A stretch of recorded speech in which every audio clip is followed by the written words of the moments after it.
Well, hello everyone. I'm really pleased to say that I've got this opportunity to interview Mike Ruff, who is a musician, teaches dance, and is also the author of the Maypole Manual. So that's just a few words about Mike, but Mike, perhaps you'd like to tell our viewers a bit more about yourself. Well, I was actually born in Welwyn Garden City, so I'm very living close to where I was born now, but I spent many of my formative years up near Manchester. And it was there that I got introduced to folk dance, traditional dance, and the music and songs that go with it. That was a hobby for many years. But then about 30 years ago,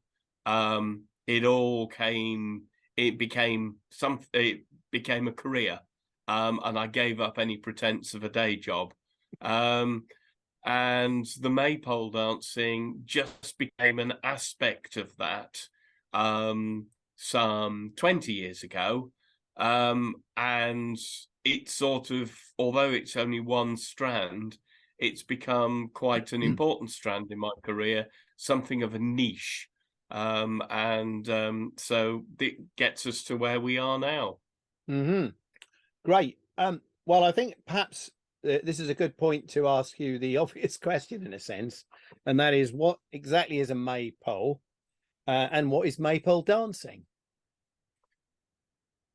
At its simplest, a maypole is a decorated pole which is used as a focus for dancing. Nowadays, it is usually done with ribbons, but not entirely. The dancing itself can take many different forms, depending on who's doing the dancing and the context. So how did you get involved? Totally by accident. I said earlier that I'd started life as a professional musician, and was doing various things, and people said, "Can you do this?" And you say, "Yeah, okay, I'll have a go at that." And one of the things they said was, there's a school doing some maypole dancing. Can you be the musician for that? And I said, yes, that should be fairly straightforward. And then a couple of weeks before the event, I got a call from the school saying, "Our maypole's broken. It was very old. Where can we get a new one?" Gosh. So I thought, well, I don't know, but I thought, I know people who I can ask. And this was before the days of the internet. So I made some inquiries and some phone calls, and rang up the company who make maypoles, or one of the companies, a company called Educational Aids. And I spoke to their then managing director, because it's a small company, and he said, yeah, this is how much they cost. And I thought, that's a bargain. I'll have one. As well as selling the school. So I bought one, and he said, "Are you a school?" And I said, "No. But I go into schools." And he said, "You can have trade, trade discount." And so we had a bit of a chat about that. And basically I've been acting as their agent and things, and I'm quite often selling on their behalf. Sadly, he passed away, but I'm still in regular contact with the company, and have been consulted about modifications and things like that. And we've done some sort of special things for people who wanted a custom built maypole. We've done that for a few people as well. So once I got a maypole, of course, then I had to learn some of the dances. And once I'd learnt the dances, I was going into schools and teaching. Then I was teaching the teachers. Then I was training up new people. And for one of the training sessions, I was starting to put some notes together. And it looked like the notes could become a book. And I found a friend of mine, Jenny Reed, although she wasn't a big, I'd just met her a few times, and she came up to me at an event and said, I hear you're writing a book on maypole dancing. I'm thinking of doing that too. Shall we join forces? And her input into the Maypole Manual, that we'll talk about a bit more later, was absolutely huge. That was, and from there on, I became the maypole expert, and even set up a team called the May Team to do dance displays. Wow.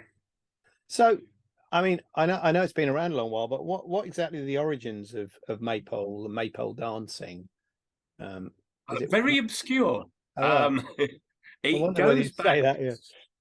It goes back so far that we don't really know. The earliest we can find of some sort of thing, it's really going back to very primitive times and thinking about tree worship and celebration of spring, when all the trees come into flower and leaf and everything grows, and lambs start appearing and all of that. I mean, that's a natural time for celebration, when it suddenly gets a bit warmer and you don't need so many jumpers and all of that. But there certainly were poles, decorated poles, that people danced around in the Middle Ages and certainly into Tudor times. Wow. There are various images. One is a painting by Bruegel the Younger, dated 1627, where there is a scene of a very tall maypole without ribbons and the complete riot of people dancing all over the place. Another key image is a sketch by Canaletto in 1751, which shows a royal birthday party in London, with people dancing around a maypole with ribbons, but they were Italians who'd been brought in. That's the first picture we've got in this country of maypole dancing with ribbons. Wow. And we can probably insert, we've got a copy of that picture in the book, and we can probably insert more references to that. And then the next date that is a key date to my mind is in 1881. A guy called John Ruskin, one of the pre-Raphaelites, introduced maypole dancing for the girls at Whitelands College in southwest London.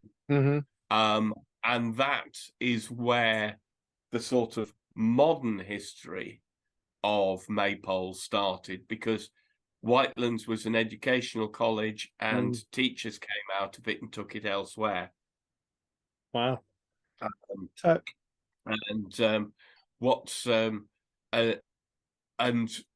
there was, from there became a publisher called Kerwin produced a book and sheet music, and that was to some extent the Bible of maypole dancing for many years, but it actually went out of print in 1954. Right. So yeah.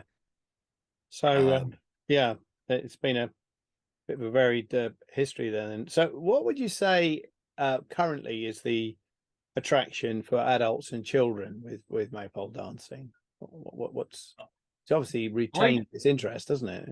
Yeah, it's a fantastic focus. If you put a maypole in a field, if there's tents and all sorts of things with other things going on, like a fete or something like that, if you put a maypole in the middle of the field, it's an immediate focus of interest. Right. If you do a street festival or anything, people will stop when they see a maypole, even if it's just standing there on its own. Right. And it's also one of the few forms of dance where people don't look at individual dancers. Mm. They look at the pole, they look at the pattern. Mm. They don't normally focus on the individuals. So that makes it a less pressurized form of dance. Yeah. And one of the other things is that it's really simple to do. It's very easy to teach it, and very simple movements will Mhm. create quite complicated patterns. So it's extremely rewarding. You know, you can just literally go round the next person, Mhm. and then somebody else goes round the next person, and you do that a few times, and you've got a fantastic pattern. And it's Wow. as simple as that. Wow. It's Yeah. also, I think, the other thing I should say is that it's very flexible. That it can be used in so many different ways. So you'll find it, you know, obviously the obvious one is that school kids will have a go, but Mhm. dance schools can do it, seniors can do it. Mhm. Um, I've certainly been involved many years ago with English National Ballet for their junior group and their senior outreach group Right. for the big dance in 2012. Right. Um, but I've also seen people adapt it to street dance. Mm. It's in ballet, La Fille Malgarde, Yeah. um, and all sorts of things. I've even seen 4 Land Rovers do a maypole dance, and it just can take any different style that you want to throw at it. Mm. Wow. Yeah, it's amazing, really, when you describe it like that. The reach that it has. But where can people actually see it taking place? All sorts of places. There's no clear directory or guide to where these maypole dancing takes place. Schools don't necessarily advertise beyond their own community. So schools is an obvious place for it to happen. Mm. School fetes, street festivals, folk festivals. Mhm. Um, there's still quite a number of villages up and down the country, some in Bedfordshire and some heading further north, but sort of East Midlands-ish, Mhm. where they've still got their traditional maypole that's that's really tall, up to Oh, 100 foot high, my that's word. on the village green permanently, and they will have their May Day celebrations. Oh yes, some of the early maypoles were very tall. Mm. Um, there was one in right by where Charing Cross Station is now that was 41 meters high. My word, that's Uh, enormous. Yeah. and there's a That's church its in column. London. Yeah. Yeah. Yeah, well, there's a church in London called St Mary Undershaft, Mm. and the undershaft in question, the shaft it was under, was the maypole, which Good used to heavens. be stored in the eaves. So Right. they really were quite tall, and then you Uh, definitely couldn't get ribbons around them.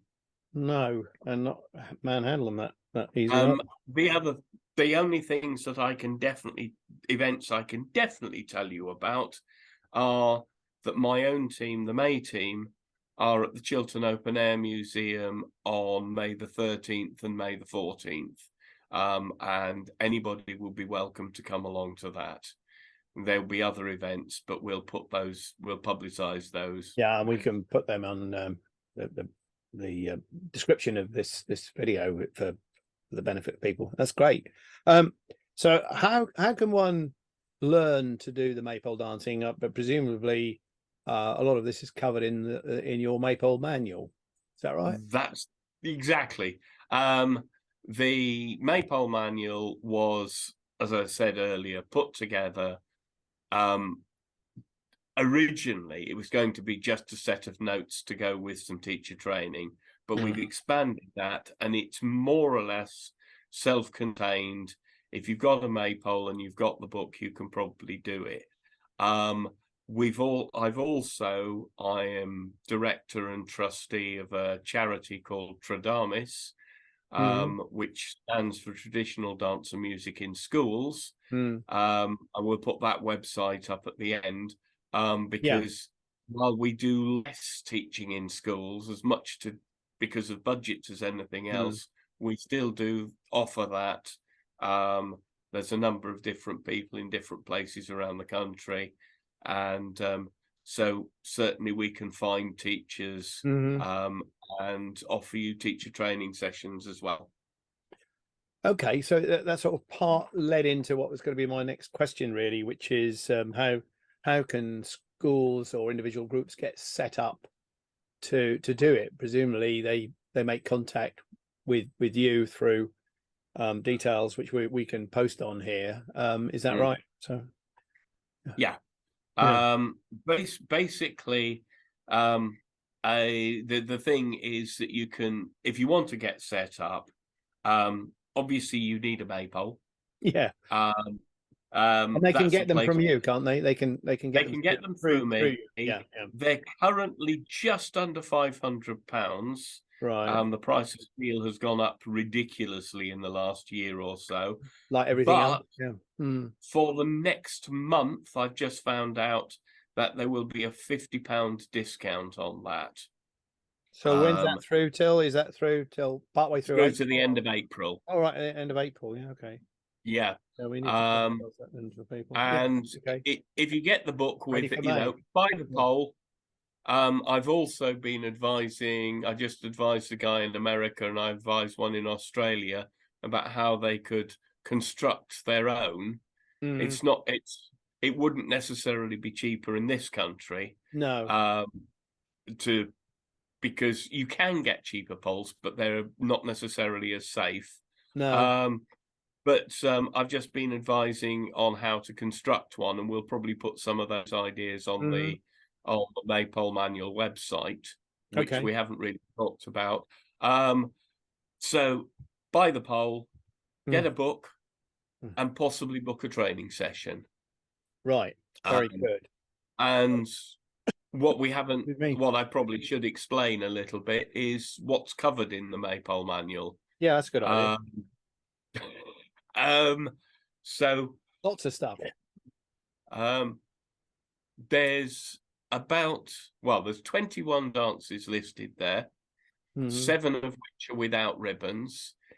All the dances have diagrams and clear instructions, and they're clear and simple instructions. There's a couple of pages about history with those images I mentioned. Yeah. There are a few pages on inclusion. There's some more pages on curricular links, so that within the school context, the Maypole doesn't have to happen as something separate and special, but can be linked to history, mathematics, design, art, all sorts of different things. There's information on warm-ups, how to put a show together, and there's some music. Alongside that, what we've been working on is this Maypole Manual website. And that we're just putting some finishing touches to it and doing some work over the next few weeks. But there's more dance ideas for more dances. Wow. There's lesson plans. So if a school wants to not just do a dance and put a show on, but actually wants to make it part of the program for a half a term, we've got lesson plans for years 1 to 6. We've got an alternative history of the origins, linking it across Europe and beyond. Which may or may not be accurate, but it's a nice idea, and you can't prove it right or wrong. There's a friend of mine who's putting more information about Maypole for special needs. I'm hoping to get permission to put up an article about pagan maypoles in 17th century America and those notes on building a maypole. So there will be a lot more on the website to cross over with the book. Yeah, great. I mean, just add one tiny little point there. You mentioned the music, but there's a full album which is available in different ways, Yes. and people can buy a whole bundle of things. I think it's best to put these things in the description, or maybe superimpose on this video. Shall I? We've got the Maypole manual, haven't we? And we've got your website as well. Do you want to mention these? I was going, before I do that, maybe I should just say a little bit about the music. Yeah, that's a good idea. Which we hadn't got in the plan. No. But music, there at the time I mentioned the Kerwin stuff that went out of print in 1954. In those days, there was a set of tunes, and you had to play those tunes for these dances. And that has long since disappeared. And nowadays, pretty much any music you choose can work for Maypole.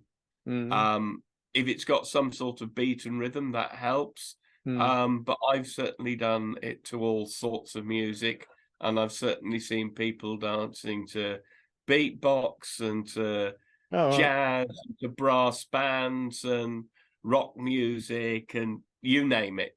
People will do it to, will dance Maypole to whatever that's very good they to hear. choose. Yeah. However, what we did when I started teaching, there was a very traditional sounding album available, but it was a very old fashioned, and if I can use the word, a little bit twee. And I don't do twee. So I put together a compilation of some of my favorite tracks to use when I went into schools. When it came to doing the book, obviously I couldn't do that, but in those days, I was going out most weeks with my own barn dance band with fine musicians. So we'd been thinking about doing an album. So I said, how about we do one that recreates this compilation that I've put together, which I know works for Maypole dancing. So we did that. And that is the one that's available to go with the Maypole manual. And there's, as Carl was saying, all sorts of different formats and ways of doing that. And we can, there will be information about this on the final edited version. Great. Yeah. So we'll make sure that in the comments and elsewhere that we have all the links, and including where anybody watching this can buy the Maypole manual, and how they get in touch with you and so on. All right, that's brilliant. Okay, well, thanks, Mike. Shall I just say which? Yeah, go on. I'm just going to say the sites that are the ones to look out for are the Maypole manual which is maypolemanual.co.uk, the Tradamis site, which is tradamis.org, and probably the Endless Bookcase. And if you want more about me, then the mikeruffmusic.co.uk. Right, we'll put all of them in the notes. Excellent. Yeah. Well, thank you, Mike. I found it really fascinating. Although we've chatted several times before, I learned a few additional interesting facts there. So thank you, and I hope our viewers enjoy what we've just done, and I'll be looking forward to see what comments and questions we get back. So thank you very much indeed. Thank you.